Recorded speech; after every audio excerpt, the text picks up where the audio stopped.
soy bendecido. Quiero esta noche compartir siempre bajo el libro de Gálatas particularmente, bajo el tema de entender el pacto de Abraham. Porque el día domingo nos metimos ahí en el entendimiento de que somos descendencia de Abraham, somos linaje de Abraham. Y eso es muy importante. Pero es importante que me ponga atención a mí, fíjese. Amén. Para que oyéndome a mí pueda oír a Dios hablar a su vida a través de la palabra. Fíjese que esa revelación es sumamente interesante. Entender que somos bendecidos con el creyente Abraham. No es algo insignificante, es algo grande. Y yo creo que nuestra falta de entendimiento causa nuestra falta de fe en la revelación de la palabra, en la revelación de la voluntad de Dios para nuestra vida. Así que si usted vino el domingo y oyó el mensaje del domingo, esta será una segunda parte para complementar todas las ideas relacionadas con la herencia, relacionadas con su posición de autoridad. Si usted no estuvo el domingo, bueno, qué bueno que vino ahora. Si estuvo sirviendo en la segunda planta, qué bueno que está aquí ahora para que pueda recibir esta palabra, esta enseñanza, porque lo que vamos a hacer es entender el pacto con Abraham. Ahora, para poder meternos en esa enseñanza, porque hoy será una enseñanza, abra su Biblia en Génesis capítulo 12. Génesis capítulo 12.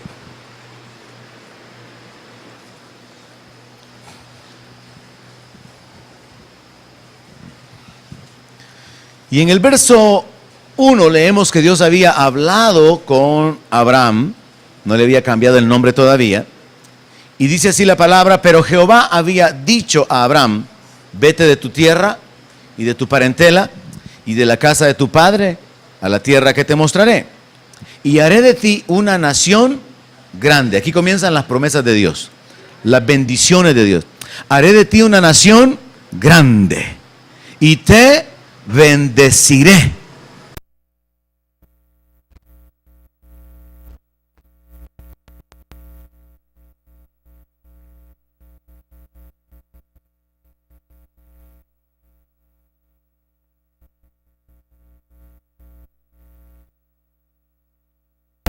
¿Pero en qué? ¿En un trabajo en su casa?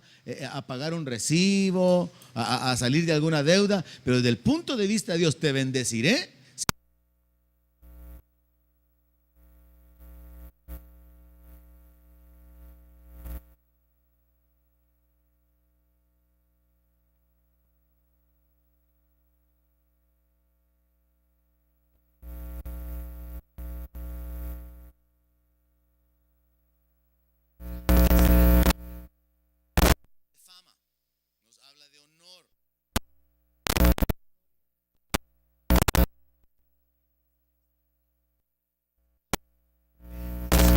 Dios quiere que usted sea de bendición, hermano. Mire, Dios no... Dios quiere usar a cada uno de los miembros de bendición para otros.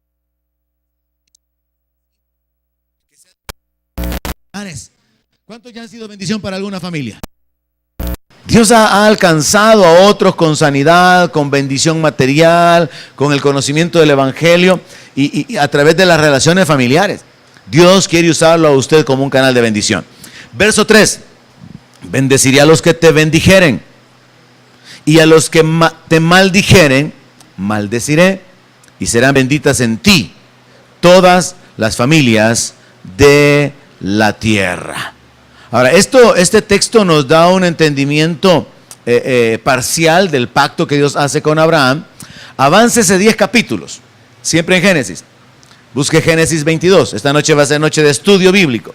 El día domingo fue predicación, fue animarlo, inquietarlo, pero esta noche será edificación, renglón tras renglón, línea tras línea, verso tras verso, para que usted vaya comprendiendo la voluntad de Dios para su vida. Génesis 22, cuando Dios le pidió a Abraham que sacrificara a su hijo Isaac, Abraham fue obediente. Y por causa de esa obediencia, Dios se manifiesta a través de un ángel, verso 15 del capítulo 22.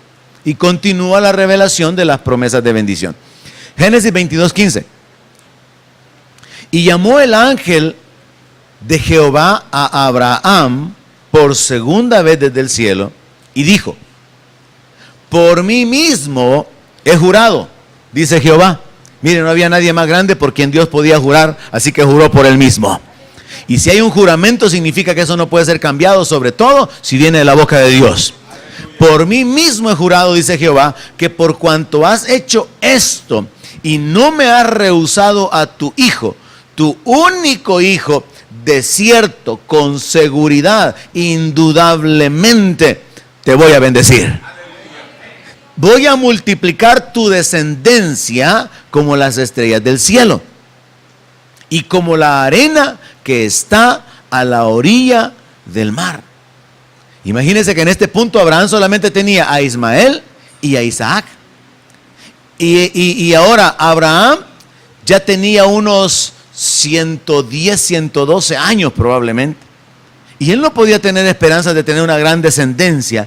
Y Dios le habla en términos de multiplicarlos como las estrellas del cielo, de multiplicarlos como la arena.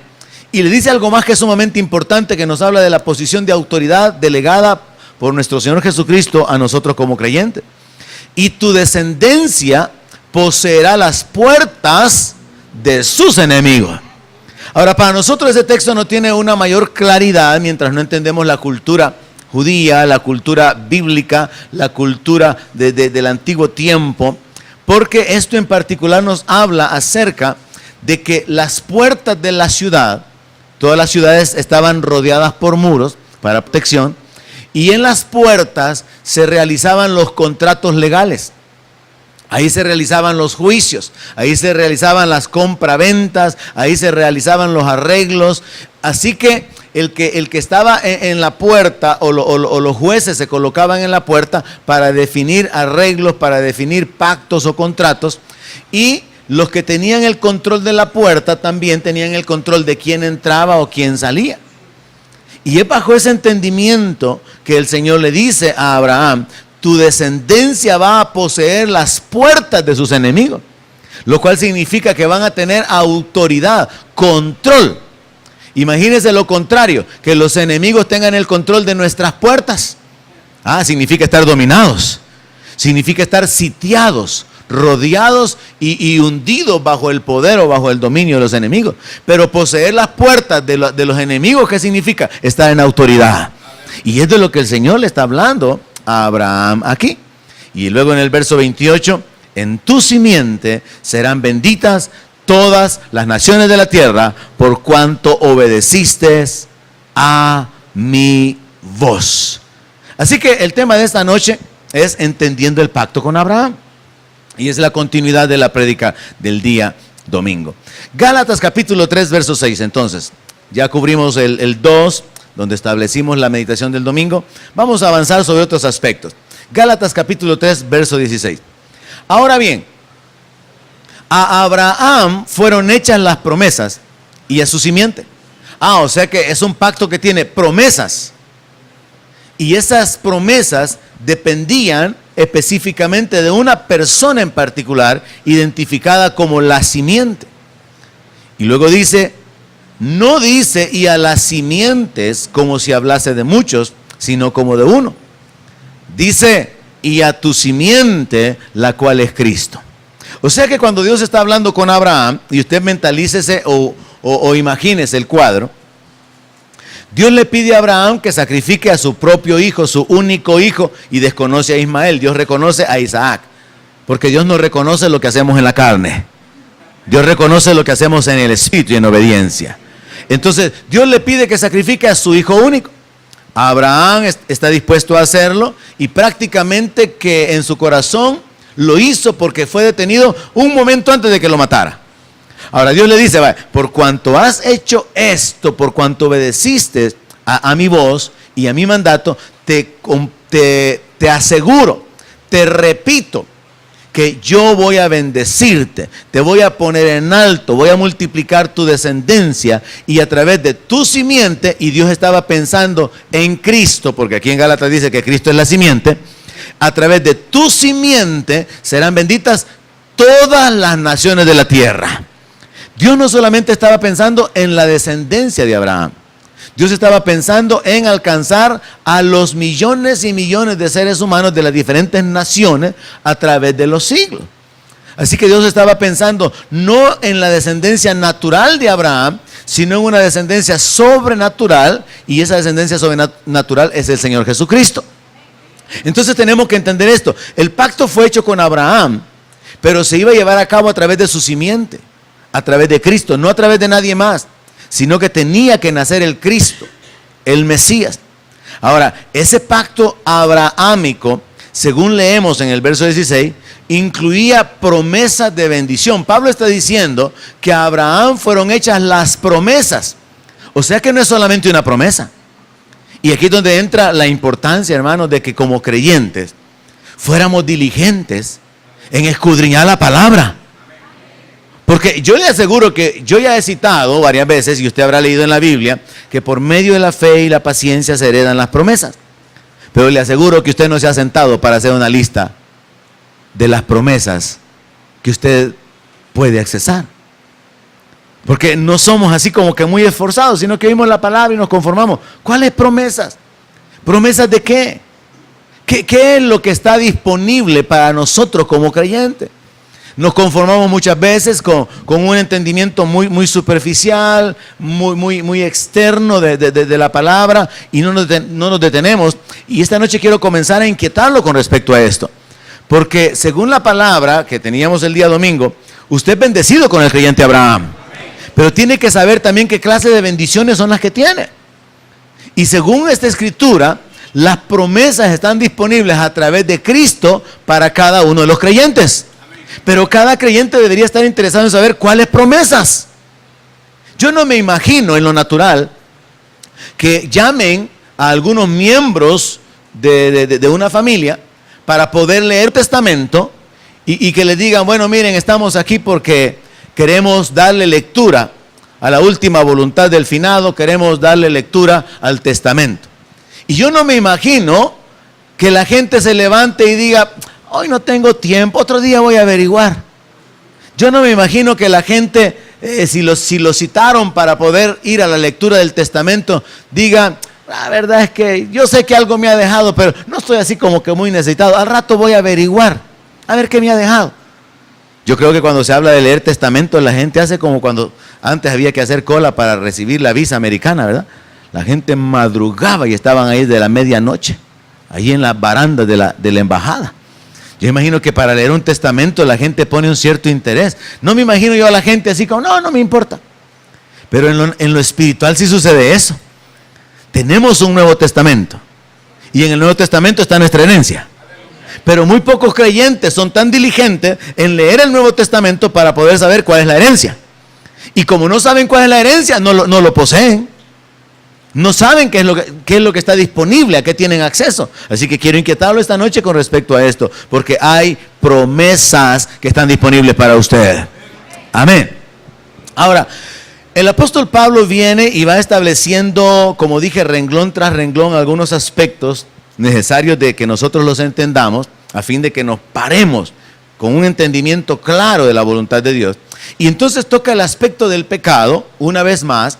Y en el verso 22 del capítulo 3, dice así: mas la escritura lo encerró todo bajo pecado, para que la promesa que es por la fe en Jesucristo fuese dada a los creyentes. La escritura lo encerró todo bajo pecado, para que la promesa que es por la fe en Jesucristo fuese dada a los creyentes. Mire, un texto que contiene varias verdades sumamente importantes. Número uno, que todo el mundo, toda la humanidad quedó condenada, quedó bajo sentencia de muerte, quedó bajo pecado, y entendemos eso a través de la caída de Adán. Ya voy a darle un par de textos más relacionados con eso. Pero otro aspecto importante que se menciona en este verso es que dice, para que la promesa, singular. Pero acabamos de leer en el 16, que las promesas fueron hechas a Abraham y a su simiente. Entonces, ¿por qué se hace diferencia entre las promesas y la promesa? No es que haya una contradicción, sino que en realidad hay una promesa que es mucho más importante que todas las demás. Y la promesa, como vamos a entenderlo a través de la exposición del apóstol Pablo en la carta a los Gálatas, es la promesa de recibir el Espíritu de Dios y ser constituidos en hijos de Dios. Porque eso, hermanos, eso es algo único que Dios ha hecho en toda la creación. Darnos de su naturaleza. Pero como nosotros ni aún eso alcanzamos a entender, ¿verdad? Sí, somos morada y templo del Espíritu Santo, pero pues sí, es que somos nuevas criaturas, y nos quedamos cortos con ese entendimiento. Pero Juan sí comprendía un poquito más. Por eso él dijo, miren cuál amor nos ha dado el Padre, que seamos llamados hijos de Dios. Yo creo que nosotros como hijos, nuestra falta de conocimiento comienza con el entendimiento de nuestra posición como hijos. Y porque no entendemos la posición de hijos, entonces tampoco avanzamos en el entendimiento de las promesas que están disponibles para nosotros. Y entonces nos quedamos cortos. Y yo creo que a muchos, miles y quizá millones de creyentes, cada uno en mayor o menor grado, nos va a suceder o no sucede que habrán cosas que no vamos a heredar. No las vamos a poseer, no las vamos a disfrutar por ignorancia, por negligencia en descubrir cuáles son, por falta de posicionarnos verdaderamente en una fe terca que no sea movida por nada. Hay algunas cosas que no vamos a poseer, pero sin embargo están disponibles porque a través de Cristo la maldición fue removida y la bendición está disponible. Recuerde que ese fue el mensaje del domingo. La maldición ya fue quitada, la bendición está disponible. Pero a pesar de que la bendición esté disponible, podemos actuar como que no nos interesa, como que más adelante vamos a hacer uso de ella, o como que no es nuestra y no nos apropiamos de ella. Ahora entonces vemos acá que el apóstol toca el aspecto del pecado y toca el aspecto de la promesa, contrario a lo de las promesas. Y luego dice que esa promesa es por la fe que se recibe. La promesa que es por la fe, se pone énfasis en que la base para recibir es la fe, y es la fe en Jesucristo. Hay una iglesia en particular que se llama de la fe en Jesús. Pero yo quiero aclararle algo. Usted pertenece a la iglesia de la fe en Jesús. Usted pertenece a la iglesia de la fe en Jesús. Si usted tiene fe en Jesús, pues. Amén. Ahora, no como nombre, sino como una verdadera identidad espiritual, porque los que hemos puesto nuestra fe en Jesús somos de la fe en Jesús. Porque eso no es un rótulo, eso no es una denominación. Esa es la posición espiritual de los creyentes, porque hemos creído en Dios a través de Jesucristo. Hemos creído en la salvación a través de la obra del Señor Jesucristo. Hemos puesto nuestra fe en Jesús. Y el apóstol Pablo predica sobre esto diciéndole a Pedro que ellos, a pesar de ser judíos de nacimiento, han tenido que poner su fe en Cristo para ser justificados. Y a partir de ahí se establece esta idea. Todos los que hemos creído en Cristo pertenecemos a la fe en Jesús. Así que si algún día usted se encuentra con alguien que le dice, no, yo soy de la iglesia de la fe en Jesús, yo también, dígale. Solo que no soy tan peleón con usted, como usted, dígale.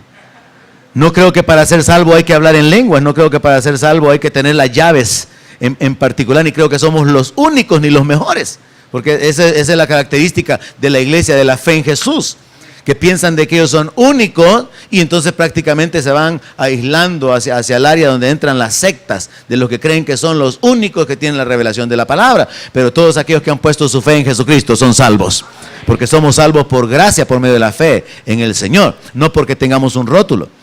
Ahora entonces, establecemos en base a este texto, verso 22 de Gálatas 3, que todos somos pecadores por herencia.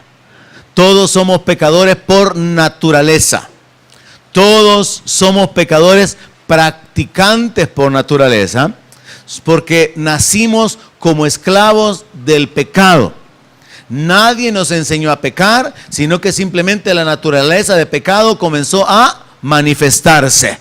Y cada uno, acorde a sus decisiones, a su entorno, a la educación, a la familia en que vivió, se inclinó, se hundió en el pecado, en esta clase, en aquella otra, pero todos estamos con esa misma naturaleza como una herencia de nuestro padre Abraham.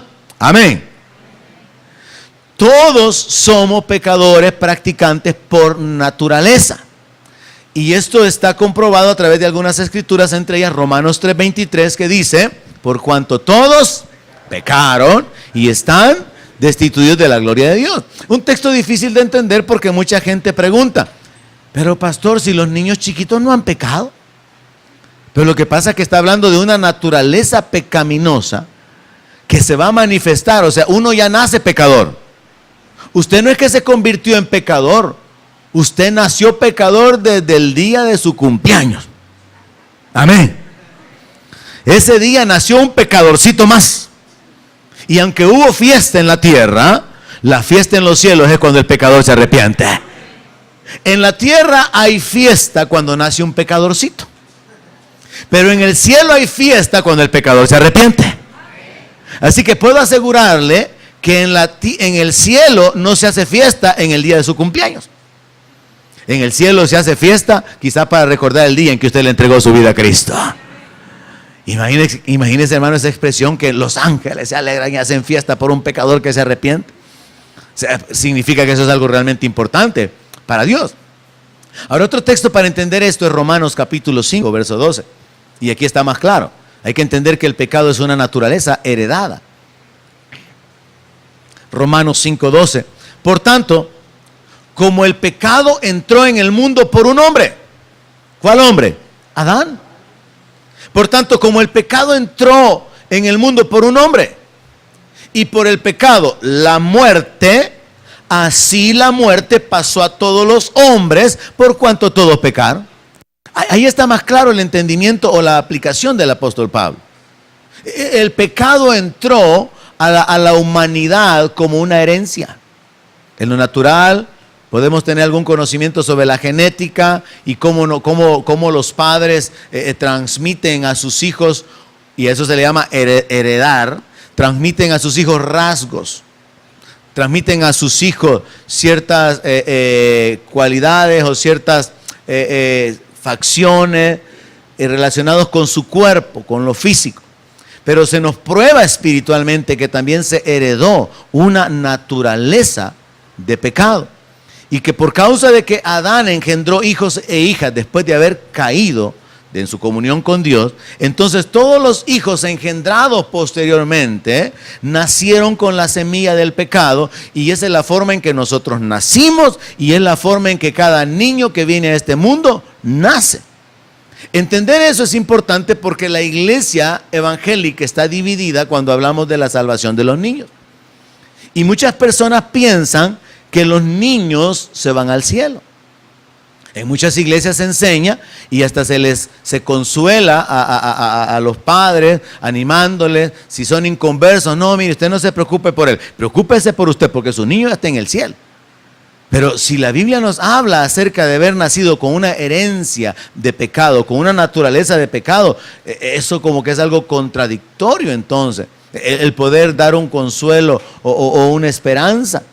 Porque no es que el ser humano nace bueno y se convierte en malo, sino todo lo contrario. Nacemos malos y hasta que nos arrepentimos somos santificados por el Espíritu Santo. No es que nacemos salvos y después por causa del pecado acumulado merecemos el infierno. No, es al revés. Nacemos mereciendo el infierno y por lo que Jesucristo hizo podemos escaparnos de la condenación. La Biblia dice claramente que Jesús vino a buscar y salvar lo que se había perdido. O sea que ya estaba perdido. No es lo que se iba a perder. La gente, usted tiene que tener claro esto para que usted pueda ayudarle a la gente. Porque mucha gente tiene esta esperanza, que en el día de su muerte Dios ponga en la balanza las obras buenas y malas y que Dios tenga misericordia de ellos. No, usted tiene que enseñarle que el que cree en Jesucristo ha pasado de muerte a vida.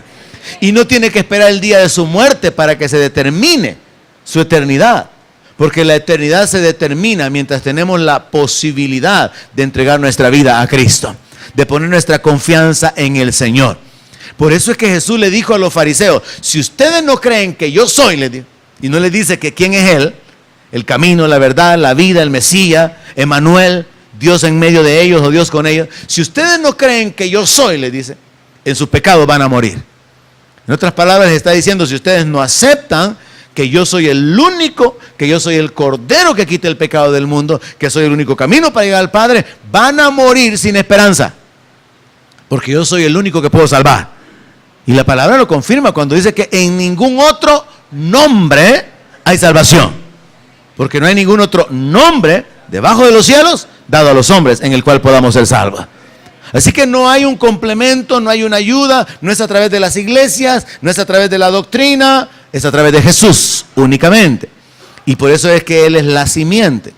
Entonces vemos aquí en la palabra que se establece que todos somos pecadores, se establece que la promesa es por la fe en Cristo, y la promesa en singular se refiere al Espíritu Santo, como lo vamos a confirmar más adelante. A través de estos otros dos textos de Romanos confirmamos la idea de que en realidad no hicimos nada para heredar el pecado. Esto es como en lo natural. Si los padres tienen recursos, sus hijos son herederos simplemente porque sus padres tienen recursos. Y hay gente que en lo natural ha nacido en la bonanza, en la abundancia, y sus padres pueden dejarles en lo material o en lo natural recursos, propiedades, dinero a sus hijos. Y ellos no hicieron nada para merecerlo, para obtenerlo, para conseguirlo, sino que simplemente es transmitido de parte de los padres. Entonces, así como en lo natural se puede dejar una herencia, y entiendo yo que en lo legal me parece que las deudas se transfieren a los cónyuges. ¿Es cierto o no es cierto? ¿Es así, hermano Mario? Las deudas parece que se persiguen a los parientes, ¿sí? ¿O no? Depende. Entonces podemos entender que si en lo natural hay un aspecto de heredar lo bueno, también en lo espiritual hay un aspecto de heredar lo bueno o heredar lo malo. Sin meterme entonces a lo de las deudas, si un padre está endeudado, si un padre está enjaranado, ¿y qué le va a dejar a sus hijos? Lo va a dejar emproblemado o en necesidad o hundido en la miseria. Y muchos que ahora estamos en la posición como creyente, probablemente en lo natural los padres o nuestros padres no dejaron nada bueno en cuanto a lo material, en cuanto a recursos, pero nuestra vida ha sido cambiada por causa de la herencia espiritual, lo cual también afecta el área material. Pero lo que quiero llegar verdaderamente importante es esto: un hijo de padres ricos no hace nada para recibir esa herencia o para merecerla, simplemente por ser hijo es lo que le corresponde. De igual manera, un hijo que nace en la pobreza no hizo nada para merecer la pobreza, pero simplemente es lo que los padres le dejan. De igual manera, la naturaleza del pecado es lo que nuestros padres nos heredaron. No hicimos nada para heredar el pecado, pero es lo que nuestros padres nos dejaron. ¿Entiende eso? ¿A cuántos sus papás les dejaron una naturaleza de pecado? A todos, hermano. A ninguno de nosotros nos heredaron una naturaleza santa. A todos nos heredaron una naturaleza de pecado. Ahora, como Dios en su justicia controla sobre todas las cosas, bajo este principio de que como no hicimos nada para heredar el pecado y estamos destituidos de la gloria de Dios por herencia, entonces Dios por herencia quiere salvar a los pecadores. Y los pecadores no tienen que hacer nada para ganarse el cielo, porque ya Jesucristo lo hizo todo. Entonces lo que los pecadores tienen que hacer es creer en el que justifica. Y entonces hace disponible la salvación, hace disponible la herencia y las bendiciones para todo aquel que crea en Cristo Jesús, independientemente de qué tan honda haya estado su vida si hablamos de pecado. Y yo estaba pensando, es tremendo considerar a algunos grandes hombres de Dios, que Dios los saca o Dios los usa para el ministerio, a pesar de y después de haber pecado. Dios llama a Moisés, hermano, después de que él es un asesino. Miren, ¿no se ha dado cuenta de eso? Dios llama a Moisés, se le revela a Moisés y le da la comisión sabiendo que él había matado. No lo llamó antes cuando estaba así como que bien y se sentaba con el faraón que supuestamente era su abuelo, y un día Moisés oye una gran voz ahí, ¿verdad? Que le decía: estos no son dioses, yo soy el verdadero Dios, deja toda esta ciudad, deja esta riqueza, y Moisés se fue. No, cuando aquel huye al desierto porque es un asesino, Dios se le revela en el desierto. Y Pablo, hermano, o Saulo, ¿cuándo Dios se le revela? Después de que ha arrastrado gente, ha maltratado creyentes, ha perseguido, los ha hecho blasfemar, los ha ido a tirar a la cárcel. Y quizás, así como participó de cuando apedrearon a Esteban, seguramente estuvo involucrado en algunos otros asesinatos. Y después de eso, Dios lo llama. ¿No cree que la misericordia de Dios es grande, hermano? Mire, a usted después de qué lo llamó Dios. Porque podemos hablar de aquello, ¿verdad? Y a usted después de qué lo llamó Dios. A mí Dios me llamó al ministerio después de ser un pecador también. Y entonces yo me asombro de la gracia de Dios. Y pensemos en David, que es confirmado en el reino después de su pecado. Y Dios le da heredero. ¿Cuándo? ¿Antes de conocer a Betsabé? No. Después. Y con ella misma. ¿No cree que es admirable la gracia de Dios, hermano? Se lo dije el domingo, pero el asunto es que usted no alcanza a comprender muchas veces mi palabra, porque tiene que oír al Espíritu hablarle mientras yo le estoy exponiendo la palabra. La gracia de Dios es admirable, hermano. El hombre araña no es sorprendente, la gracia de Dios es sorprendente. Amén. La gracia de Dios es admirable, hermano. Porque cómo Él se muestra, cómo Él obra, cómo Él se manifiesta, cómo Él usa a las personas a pesar de y después de estar involucrados en el pecado. Amén.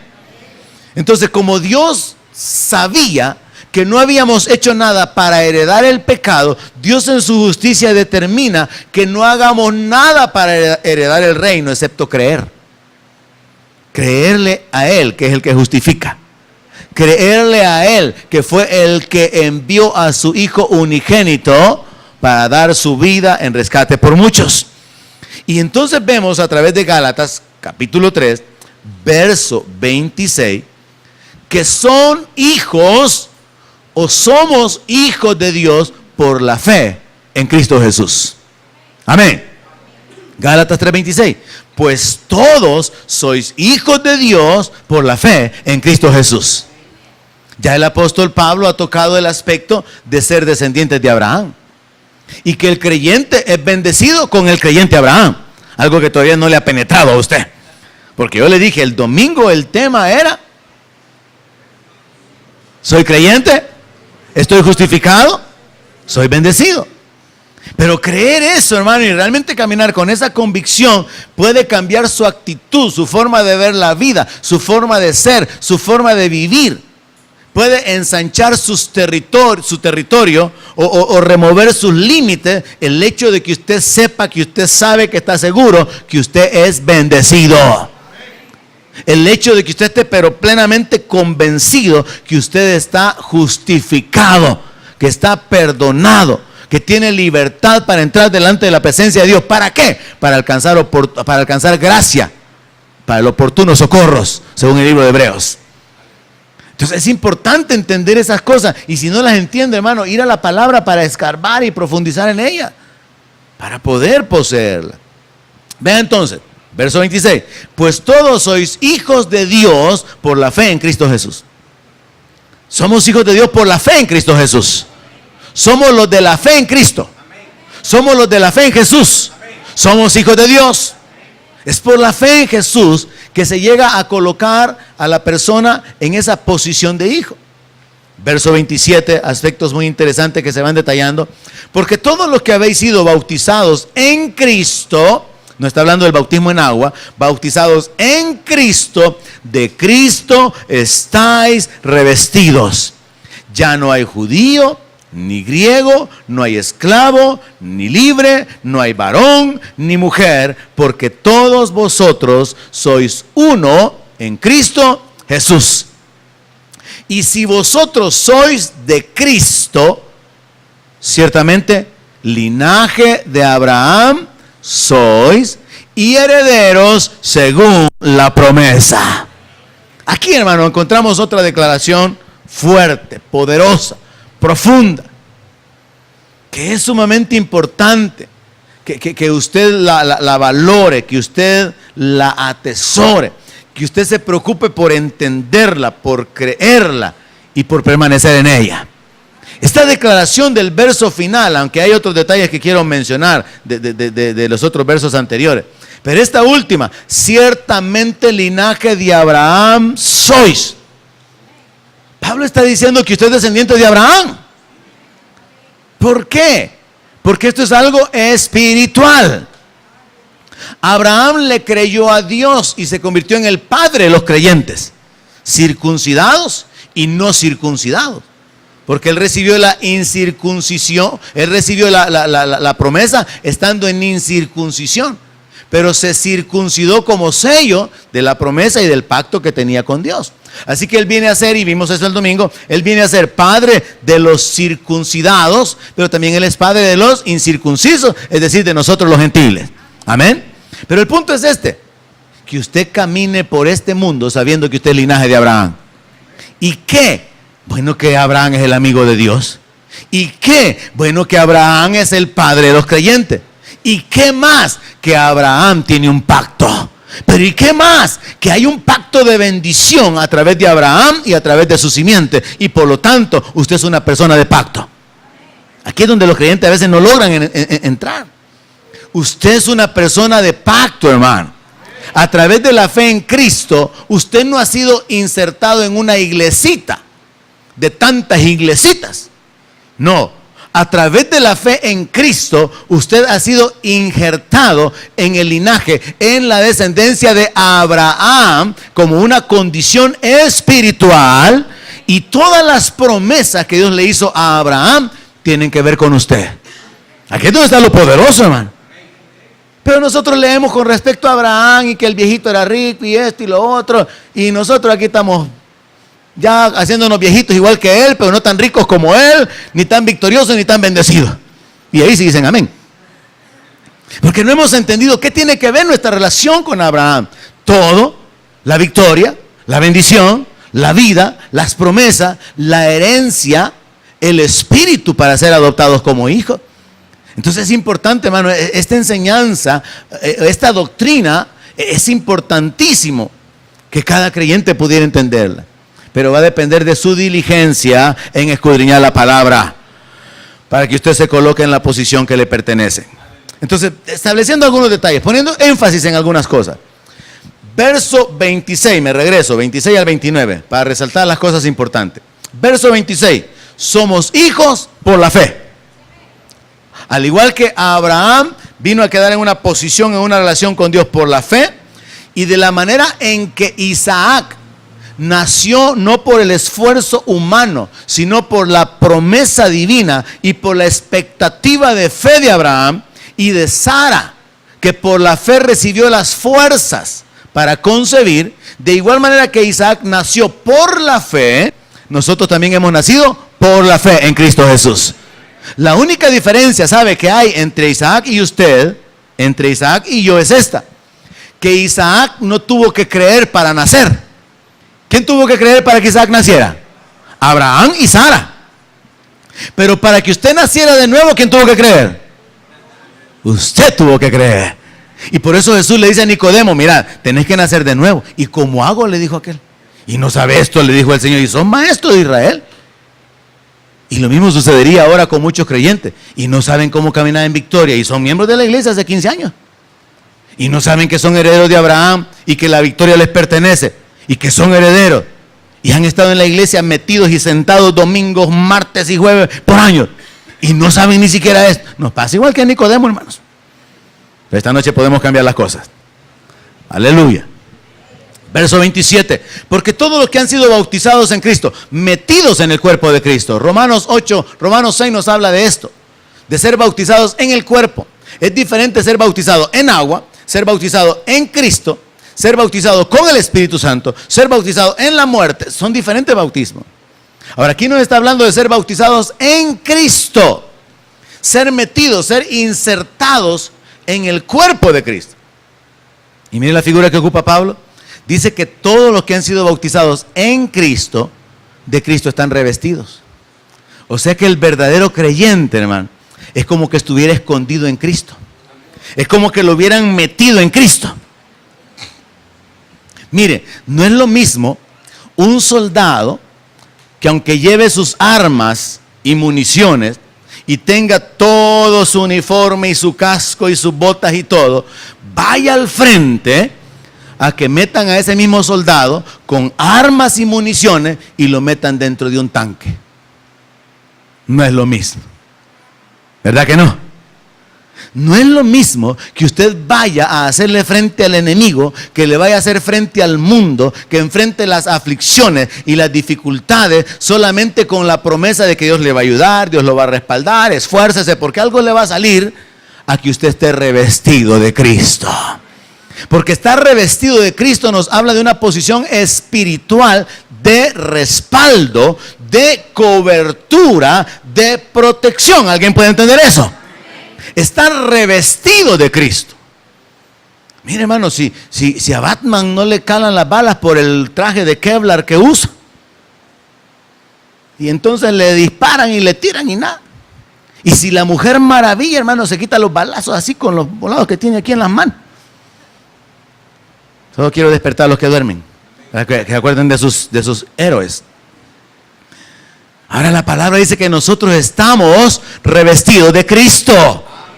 Pero yo no veo muchos creyentes así como caminando con esa convicción. Es que estamos revestidos de Cristo, estamos cubiertos, protegidos, escondidos dentro de Cristo. Como que hace falta esa revelación, ese entendimiento, que estamos escondidos en Él, estamos cubiertos de Cristo. Y Cristo no camina en debilidad, sino en poder. Amén. Luego, verso 28, no hay judío, no hay griego, no hay esclavo, no hay libre, no hay varón ni mujer, porque todos vosotros sois uno en Cristo. ¿Qué significa esto? Que ya en la práctica un hombre o una mujer pueden ejercer por igual la autoridad. Porque ¿qué es lo que puede mirar el diablo? Que están revestidos de Cristo. El diablo no mira a una mujer, mira a un ser humano revestido de Cristo, caminando con la autoridad en el nombre de Jesucristo, con el mismo espíritu de Cristo, porque es el mismo espíritu que nos ha sido dado. ¿Sabía usted eso? Que se nos ha dado el espíritu del Hijo, por el cual clamamos, Abba, Padre. Es el mismo espíritu de Cristo. Y Pablo lo dice en Romanos 8, que si el espíritu de aquel que levantó de los muertos a Jesús mora en nosotros, nosotros también seremos vivificados. Entonces mire esto, no solamente tenemos el espíritu para ser adoptados hijos, sino que estamos revestidos de Cristo. Pero no hay suficiente emoción en la iglesia con respecto a eso. Y no lo digo únicamente por gritar aleluya, sino por el entendimiento de lo que realmente significa caminar en este mundo con ese entendimiento. Cristo vive en mí y yo estoy revestido de Cristo. Así que diablo, apártate o te atropello. Es que no es en vano que hay escrituras como resistid al diablo y él huirá de vosotros. Es que el diablo no va a huir de usted, va a huir de Cristo en usted. Va a huir de la presencia de Cristo en usted. Pero esto demanda fe para poder caminar en esa actitud de victoria, para poder caminar realmente de acuerdo a la voluntad de Dios, creyendo que lo que Dios dice es la verdad y no importando lo que las circunstancias digan. Entonces imagínese usted una iglesia de gente con esta conciencia. Estoy en Cristo, lo cual significa que estoy cubierto, rodeado, envuelto, escondido y tengo a Cristo dentro de mí. Entonces eso va a crear una conciencia de victoria, de libertad. Por otro lado, la palabra de Dios nos habla acerca de que los sacrificios de los animales y el derramamiento de la sangre de los machos cabríos no podrían limpiar la conciencia de obras muertas, la conciencia de pecado. Y es bien fácil tener conciencia de pecado. Es bien fácil. Porque al ser pecadores, al estar conscientes de que hemos pecado, que hemos fallado, que estamos recurriendo a esto, que estamos volviendo a incidir en aquello, entonces es bien fácil vivir con la conciencia de pecado. Pero Dios viene y obra con nosotros, con nuestra naturaleza, para darnos una conciencia de justicia. Somos la justicia de Dios en Cristo. Pero aparte de eso, Dios quiere que tengamos la conciencia de que somos hijos. De que somos hijos. Voy a ponerle este ejemplo. Dios quiere que cada creyente camine en esta tierra con su cabeza levantada. Porque Él dice, yo soy el que quito el yugo de tu cuello, el que te hace caminar erguido. Esto nos habla de libertad y de autoridad, hermano. Ahora, en lo natural, sea que le haya pasado a usted o que sea su experiencia como familia, o tenga algún caso cercano con el cual pueda relacionarse. Si hay un hijo de crianza, si hay un hijo adoptado, por lo general, la actitud de los verdaderos hijos sería de menospreciar al que no es hijo legítimo. ¿Me está entendiendo? Suponiendo que sus padres hubieran tenido un hijo de crianza o criaron a alguien, adoptaron a alguien y lo insertaron ahí. Lo lógico, lo natural es que los verdaderos hijos hagan a un lado al que no es verdadero hijo. Amén. Y que los hijos caminen menospreciando, humillando, haciendo a un lado, prefiriendo lo mejor, y a la hora de la herencia a este no le toca nada porque este no es hijo. ¿Me están siguiendo la historia? Ahora con Dios es bien diferente porque todos somos adoptados. Por un lado. Y por otro lado es diferente porque como todos somos adoptados, todos, la mayoría podemos estar actuando con la conciencia de que somos hijos arrimados. ¿Me va entendiendo el ejemplo? Entonces, como buenos evangélicos que somos, podríamos pecar de humildes, no adoptando la actitud que Dios espera de parte nuestra, de caminar con libertad, de caminar con la cabeza erguida, de caminar con poder, de caminar como príncipe. Y esto no significa caminar con arrogancia, no, significa caminar en libertad para caminar en victoria, para la gloria de Dios. Y Dios quiere que nosotros tengamos la conciencia de que somos hijos y de que somos herederos, que la victoria nos pertenece, que la bendición de Dios está disponible a través de la fe en Cristo Jesús. Pero usted tiene que desarrollar esa conciencia. Usted. Yo no puedo tener esa conciencia por usted. Yo voy a tenerla para mí mismo. Yo tengo que tener la conciencia de que soy un heredero. Yo tengo que tener la conciencia de que estoy bendecido. Tengo que tener la conciencia de que Dios me ha redimido. Tengo que tener la conciencia para mí mismo de que yo soy un hijo de Dios. Nadie lo puede hacer por mí. Entonces es a través de la palabra que yo me coloco en esa posición. Y Pablo habla de manera que él quiere hacer entender a los creyentes de Galacia cuál es la posición que tienen que tener. Y entonces les dice: ustedes son hijos, ustedes están revestidos de Cristo, ustedes son linaje de Abraham y ustedes son herederos según la promesa. Hermano, este es un mensaje poderoso, que le aseguro que si un gringo lo estuviera predicando, usted estuviera gritando amén, hasta parado aplaudiendo estuviera. No, hermano, este es un mensaje poderosísimo. Se lo repito, usted es un hijo por la fe, usted está cubierto de Cristo, usted es linaje de Abraham y usted es heredero. Son cosas sumamente importantes. No le estoy diciendo que el día domingo le vamos a dar un fresco con un pedazo de pastel. Le estoy diciendo que usted es heredero del Dios de los cielos, que usted es descendiente de Abraham, que usted es un hijo de Dios. Son cosas poderosas, las cuales comenzamos a experimentar cuando decidimos creer que es verdad. Ahora surge una pregunta que podríamos insertar aquí. Bueno, ¿heredero de qué pues? Así rapidito, heredero del reino, heredero de la gloria de Dios, heredero de las riquezas espirituales, heredero de la salvación. Y vayamos concluyendo. Gálatas 4, verso 7. Pablo sigue dando bases para que los creyentes actúen, separen. Y usted me habrá oído últimamente, quizás en el último mes, posicionarse, colocarse en el lugar de, tomar la posición. Pablo quiere que los creyentes se posicionen de acuerdo a la voluntad de Dios. Y entonces dice en el verso 7 de Gálatas 4, así que ya no eres esclavo, sino hijo. Alguien se alegra por eso, hermano. Ya no es esclavo, usted ahora es hijo. Los esclavos caminan en debilidad. Los esclavos están sometidos. Los esclavos viven en temor. Los esclavos viven en miseria. Los esclavos viven oprimidos. Los hijos no. Los hijos disfrutan de las posesiones del padre. ¿Y cuáles son las posesiones de su padre? Todo. Pero sabe, hay un secreto en todo esto, que aunque yo pudiera extenderme en darle las bases para que usted se posicione, aquí mismo en Gálatas se nos enseña que el heredero tiene que crecer.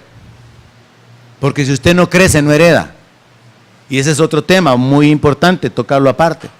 Porque yo le puedo dar las bases sobre su posición, la voluntad de Dios, la provisión de Dios y las bases para su fe. Pero si usted no crece espiritualmente y en el conocimiento de la palabra, usted no hereda. Y Pablo ocupa la figura diciendo que mientras el heredero es niño, en nada difiere del esclavo. Así que el niño de la criada con el niño del dueño de la casa, cuando están chiquitos hasta pueden jugar juntos. Y no hay diferencia entre uno y el otro, porque el hijo, el heredero, no tiene conciencia de lo que es poseer, de lo que es gobernar. Tiene que crecer para que él pueda poseer lo que es suyo. Así que es importante que usted crezca espiritualmente, en el conocimiento de la voluntad de Dios, en la revelación de Dios para su vida. Resumo las verdades del verso 7.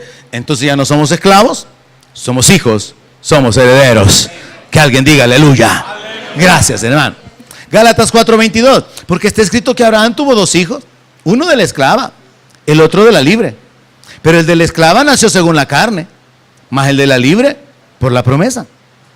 Lo cual es una alegoría, es una comparación, pues estas mujeres son los 2 pactos. El uno proviene del monte Sinaí, el cual da hijos para esclavitud. Este es Agar, porque Agar es el monte Sinaí en Arabia y corresponde a la Jerusalén actual, pues esta, junto con sus hijos, está en esclavitud. Verso 26. Mas la Jerusalén de arriba, la cual es madre de todos nosotros, es libre. Pablo entonces explica algo que no se puede entender si solamente tuviéramos el Antiguo Testamento.